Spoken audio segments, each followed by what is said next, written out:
Salut à tous, on se rejoint aujourd'hui pour une nouvelle vidéo de test avec aujourd'hui un téléphone qui me fait hésiter. Il est somptueux, et là franchement ils t'ont sorti un téléphone plutôt magnifique et le tarif il est plutôt tout doux j'ai envie de dire. Donc il existe en deux versions, en version globale. La version globale elle est chère à 700 et quelques, même si pour le Black Friday sur le site de ZTE vous l'aurez à 500 et quelques, mais sans la TVA.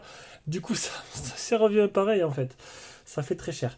Donc c'est un téléphone qui vient de la boutique Tradin Shenzhen. Et sur Tradin Shenzhen, ils ont quoi? Ben ils ont le modèle, vous allez pouvoir le déballage, le modèle chinois. Oui. Alors en plus la photo elle est pas bonne. Attendez. Voilà, donc il existe deux versions. Le 8... Ah, ils ont mis à jour. Alléluia.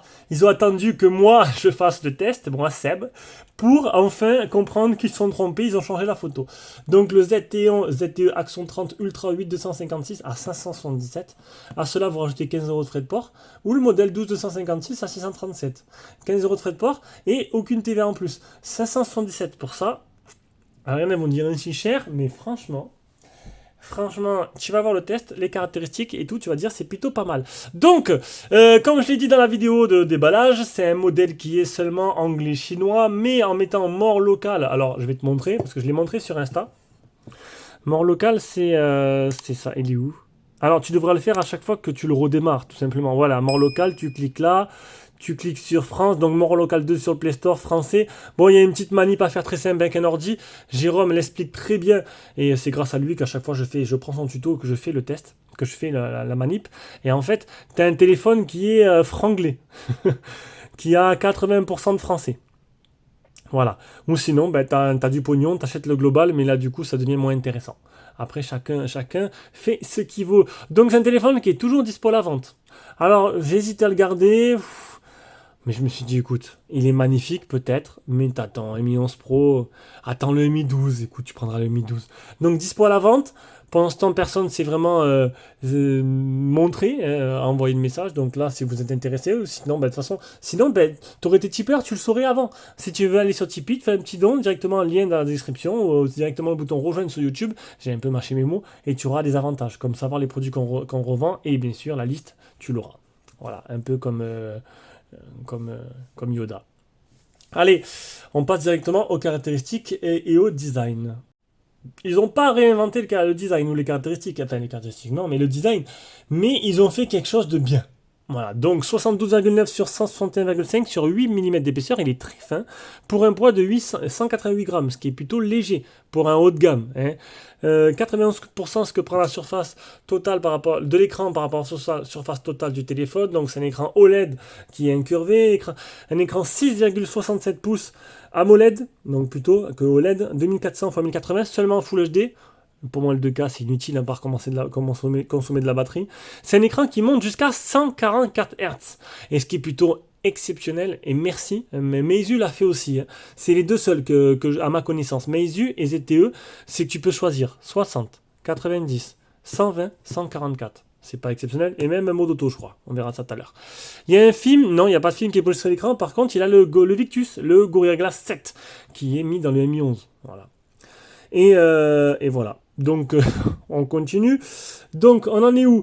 À l'appareil photo frontal. L'appareil photo frontal, c'est du 16 mégapixels. Il n'y a pas noté d'objectif spécial. Alors en bas tu auras quoi? Tu auras le type C, double haut-parleur stéréo qui envoie du gazon, on verra ça à la fin, double NO-SIM, pas des possibilités d'extraire par carte SD. Sur le côté gauche, bon, on n'aura rien, au-dessus on n'a rien. Le côté droit, bouton power, bouton volume plus moins, le capteur, la reconnaissance faciale qui est très rapide. Voilà. Et bien sûr le capteur sous l'écran. Alors ce qui est bien, c'est qu'il est, il est vachement haut. et il marche plutôt très bien. Donc là va. À l'arrière, on a voilà, l'arrière il est beau. Il est super beau. Alors il existe en plusieurs couleurs, noir, blanc, marron et vert. Il est magnifique, je trouve. Le bloc photo, elle sort un peu de l'ordinaire. Alors c'est une vitre qui est dessus, donc tu sens pas du tout, du coup, les trous. Mais bon, c'est sûr, ça ressort, hein, c'est normal, il est plutôt fin. Il faut bien caser ça, c'est quelque part. Donc tu as 3,64 mégas. Oui, 3. Un IMX 686 pour le principal, un grand angle Samsung GW3, un troisième pour le portrait, et un téléobjectif qui est là, de 8 mégapixels Omnivision. Zoom optique x5, 10x hybride et 60 fois en digital. Et il a une note de 107 sur DxOMark. Oui, c'est assez rare les téléphones chinois qui sont sur DxOMark, mais lui, il est testé, il a 107. Il a un Qualcomm 888 avec un Adreno 660. La partie graphique, je vous la passe. Hein, il fait tourner tous les jeux à fond. Il a un refroidissement liquide avec un truc au graphène et tout. J'ai pas trop compris le trop de système, mais voilà, je vous le précise. Une batterie de 4600 mAh, charge rapide 65 watts, donc la même charge que chez. C'est la charge moyenne que tous ils ont les hauts de gamme. Bluetooth 5.1. Ça, c'est dommage, il n'y a pas le 5.2. Full 4G, full 5G. Donc ça, il n'y a rien à dire, il y a toutes les bandes. Et voilà, on passe à la suite. La suite, c'est l'écran, un écran magnifique AMOLED, bien sûr, avec toutes les particularités de la AMOLED. Alors, il n'y a pas la luminosité max, mais il arrache les yeux. Alors, stable pour un 1300, entre 1300 et 1500. Voilà. Ça, c'est plutôt pas mal. Alors, je vous l'ai dit, hein, jusqu'à 144 Hz.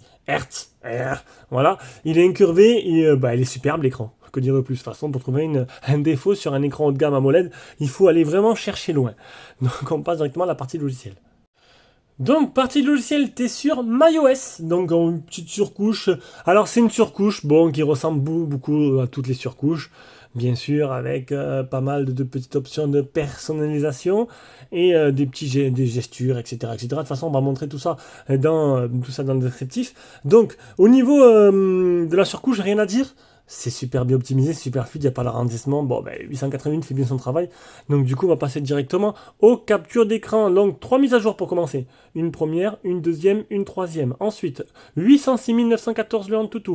Le test de chauffe 45 degrés, le Geekbench, le premier, le deuxième, le PC Mark. Ah, j'ai fait 2 fois le PC Mark. Il y a 2 malwares. Donc, c'est des applications système, on ne peut pas les supprimer. Donc, je sais pas, ça risque pas grand-chose. En fait, 3 mètres de marge, 37 satellites fixés sur 74 sur le GPS test. Le safety net, il est propre. Il est certifié L1. De plus en plus de smartphones chinois sont certifiés L1 et ça, c'est exceptionnel. Donc, du coup, ça permettra d'avoir l'HD des applications de streaming. Vous n'avez plus d'excuses. Mi Assist, donc une suite logicielle. Vous avez pu voir, c'est bien en français. Le thème, alors boutique de thème, avec boutique de thème, le Wi-Fi, le dual Wi-Fi, l'utilisation du Wi-Fi avec le réseau pour que ça aille plus vite, le Always on Display qui marche plutôt bien, j'ai envie de dire. Ça c'est plutôt bien, c'est quand tu appuies sur le bouton, ça c'est clair, et puis tu as 10 secondes avant que ça s'éteint, tout simplement. Vous pouvez modifier un peu, il y a pas mal de petits trucs de personnalisation. Hein. Et là on arrive à l'écran, donc auto, 60, 90, 120, 144, parfait. J'ai fait le test en 120.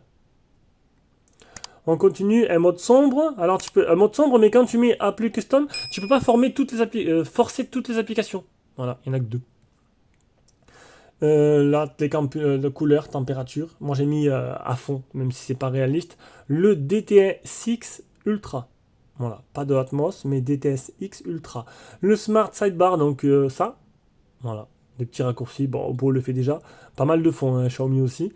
Le Quick Reply, la réponse rapide, le système navigation, donc gesture ou bouton, le petit carrousel qui va bien, bon ça c'est commun à tout, il n'y a rien de plus, rien de moins, capture vidéo d'écran, duplicateur d'application, nanana, gesture et motion, et on arrive à l'autonomie, donc une batterie de 4665 watts, alors sur une journée type de 13 heures, j'ai utilisé 59% en 3h10 écran allumé et 39 minutes d'appel.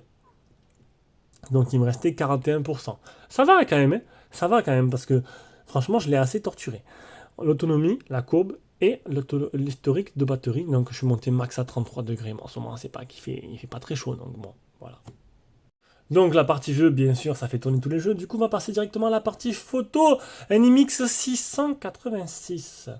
Donc qu'est-ce que ça donne? Donc déjà, t'as quoi? Alors, t'as multi-objectif. Donc, tu peux utiliser l'avant et l'arrière en même temps.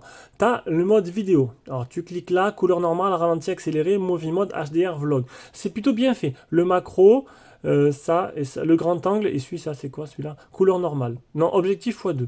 Voilà. Là, c'est objectif standard. ok. Le mode automatique, ah, pareil, grand angle, nanana. Le mode nuit, le mode portrait, le mode plus. Macro, filigrane, lune, 64 mégapixels. Document, expédition longue, expo magique, manuel, panorama, il y a tout qui est. Voilà, tout qui est là. On va revenir en mode auto. Le HDR, l'intelligence artificielle, le flash. Le mode... C'est quoi ça? Origine, auto, personnel. Et ici, on a les petits filtres en temps réel. Et là, tu as les paramètres. Voilà, tout en français, de filigrane, prendre une photo, l'anti-scintillement, etc. Donc, un logiciel photo plutôt complet. Alors maintenant, je vous mets toutes les photos qu'il y a là. Bien sûr, vous allez pouvoir les voir en taille réelle sur notre Drive, avec le lien qui est dans la description de la vidéo.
Du coup, on se rejoint avec la caméra frontale de 16 mégapixels.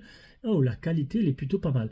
On se rejoint ben, voilà, en vidéo, histoire de vous montrer un peu la qualité de ce que ça donne en mode selfie avec l'enregistrement sonore. Donc ça a l'air plutôt pas mal. Et donc vous avez pu voir les photos. Eh ben c'est beau. De très belles photos. Franchement, je suis assez surpris de la qualité. Le mode nuit est plutôt efficace aussi. Le flash marche très bien. Le mode portrait, bon, le mode portrait, avec la caméra avant, il avait du mal à me délimiter. Mais sinon, ben, je trouve qu'il est très pas mal en photo. Très pas mal, voilà. Et de toute façon, sur DxOMark, vous avez la 107. Bon, ça va, c'est pas non plus mauvais, c'est plutôt correct. C'est pas non plus dans les hauts autosphères des meilleurs appareils photo, mais il s'en sort plutôt bien. Allez, dernier chapitre de ce test, la partie son. Ça, le son en communication, il est merveilleux.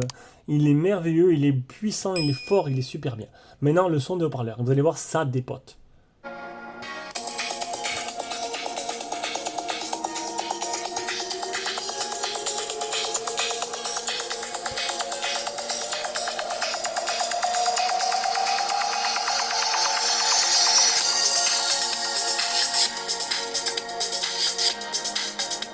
Voilà, ça dépote. Donc, conclusion de ce test. Alors, on commence par le design. Parfait, magnifique, fin, léger, agréable à utiliser. Il n'y a que la coque que j'aime pas, mais sinon, plutôt pas mal. Après l'écran, un écran AMOLED, voilà, parfait, lumineux, agréable à utiliser, pareil. La partie logicielle, donc mis à part, bon, si tu veux la version globale, ben, tu t'achèteras la version globale. Mais si tu es une rapace ou une pince, que tu préfères, même tu veux faire des économies, ben, tu te prends la version chinoise avec Mort Local 2. Tu vois pas la différence. Bon, tu as quelques trucs en chinois qui vont rester, bien sûr, c'est sûr. Bah, après, à toi de voir si ça vaut le coup de mettre plus. La partie photo qui est bien maîtrisée et travaillée. J'ai été plutôt convaincu, hein, plutôt jolie cette partie photo. Le son est merveilleux aussi. Donc un téléphone qui m'a bien, ben, j'ai bien aimé. Ben, j'ai bien aimé et que j'ai même hésité à me dire qu'est-ce que je fais.